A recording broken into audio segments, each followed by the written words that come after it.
The heelside back roll is the flip or invert that most riders learn first on a wakeboard. In this video, I will go over a 4-step process that is a lower impact series of steps leading to the back roll or your first invert. By following these steps, you can greatly reduce the impact you will take while learning, but also learn the physics behind what actually makes you flip.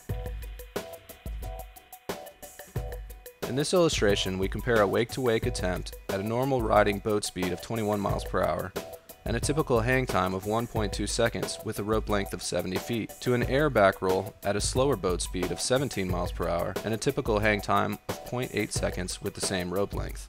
On wake-to-wake attempts, you are not only traveling forward across the water, but also across the back of the boat, so the impact is almost doubled compared to an air roll attempt out in the flats at a slower boat speed that just travels only forward and not across. The end result is you travel almost double the distance at double the speed when you edge and flip across both wakes, so the falls will hurt a lot more and the risk of injury will be higher. For the first 3 steps in this low impact process, you aren't actually trying to land the back roll. You will take some falls and you should be focusing on getting pop using the load and release method. In the first step, you will try to find the load and release pop by leaning on and off your heelside edge out in the flats beside the boat. Shorten your rope to about 60 feet and slow the boat down to about 16 to 17 miles per hour so the board will sit lower in the water, which makes it easier to load the line. You should lean back with a tall position and relaxed arms so you have leverage and the rope feels like a bungee cord that will catapult you forward.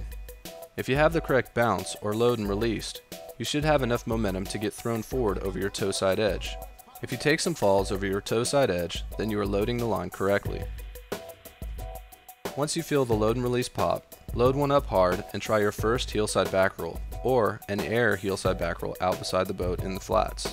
Again, your intention is not to land it, but to make at least 3/4 of the rotation so the board lands back on the water and you fall back away from the rope. Keep the handle for most of the rotation and then throw it back toward the wakes so you land away from it. Once you have the air roll pop consistent, move to the center of the wake to try an inside out back roll. Lengthen your rope out to 65 feet so you move back a bit to find the meaty part of the inside lip. The inside wake will give you a bit more height when you combine it with the air back roll load and release method. Have the boat driver increase the speed to about 19 miles per hour and also turn the boat a bit to stand up the inside wake that you will be edging through.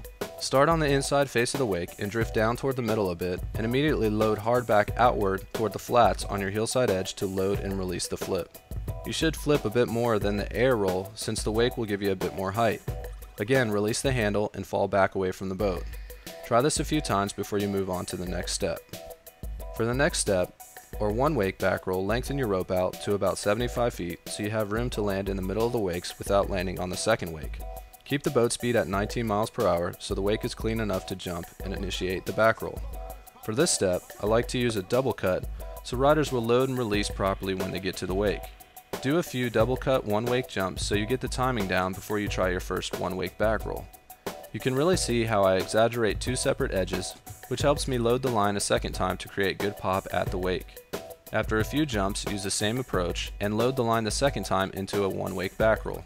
Try to land on the board without the rope and either fall back away from the boat or try to ride away during this step. Again, try this a few times to get the pop and the rotation more comfortable. When you feel comfortable with the pop and rotation, shorten the rope 5 feet to about 70 feet and increase the boat speed to 21 miles per hour for your first wake-to-wake back roll attempts. For this, you can either use the double cut method or just a single edge to clear both wakes and initiate the back roll.